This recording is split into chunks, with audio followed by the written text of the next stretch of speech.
Hi, ഇന്ന് ഞാൻ പുതിയ വീഡിയോയുമായിട്ട് നിങ്ങളുടെ മുമ്പിൽ എത്തിയിരിക്കുകയാണ്.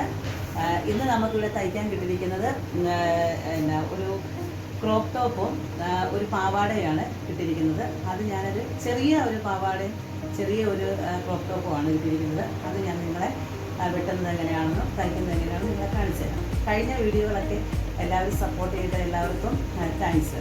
പിന്നെ നമ്മുടെ ചാനൽ സബ്സ്ക്രൈബ് ചെയ്യണം, ലൈക്ക് ചെയ്യണം, ഷെയർ ചെയ്യണം.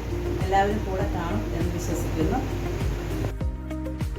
നമ്മൾ ബ്ലൗസ് സ്റ്റിച്ച് ചെയ്യാൻ വേണ്ടി തുണി രണ്ടായിട്ട് മടക്കിയിട്ട് നമ്മൾ ആക്കമ്പുറം തിരിച്ച് ഇട്ടിട്ടുണ്ടേ. അതിൽ നമുക്ക് വണ്ണം കിട്ടിയിരിക്കുന്നത് നമുക്ക് 26 6ൻ്റെ കൂടെ നമ്മൾ 2 ഇഞ്ച് കൂടെ തയ്യൽ തുമ്പ് ലൂസ് കൂട്ടിയിട്ടുള്ളൂ. കൊച്ചായതുകൊണ്ട് നമ്മൾ 2 ഇഞ്ച് ലൂസ് കൂട്ടി വെച്ചാൽ മതി, അല്ലെങ്കിൽ അപ്പോൾ ഭയങ്കര ലൂസായിപ്പോവും. പിന്നെ ഇറക്കം നമുക്ക് കിട്ടിയിരിക്കുന്നത് 13 ഇഞ്ചാണ്. അതിൻ്റെ കൂടെ 1.5 ഇഞ്ച് കൂടെ കൂട്ടി 14.5 ഇഞ്ചിന് നമ്മൾ ഇറക്കം അടയാളപ്പെടുത്തിയിട്ടുണ്ട്. അതുപോലെ തന്നെ ഇടവണ്ണം നമ്മൾ 6 ഇഞ്ചാണ് അടയാളപ്പെടുത്തിയേക്കുന്നത്. 24 ഇഞ്ചേ ഉള്ളൂ അവിടുത്തെ വണ്ണം.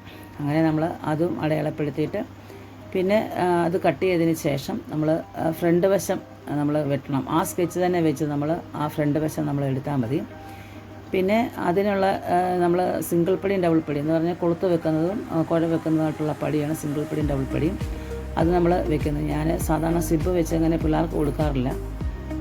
അതുകൊണ്ട് അതും അങ്ങനെ ഓപ്പൺ പെട്ടി എടുത്തിട്ടുണ്ട്. ഇത് ഞാൻ സ്റ്റിച്ച് ചെയ്തിട്ട് നിങ്ങളെ ഞാൻ ഇതിൻ്റെ വീഡിയോ കാണിക്കാമെന്നാണ്. നമ്മൾ ലൈനിങ്ങും വെച്ചാണ് നമ്മളത് തയ്ക്കുന്നത്. ഓക്കെ.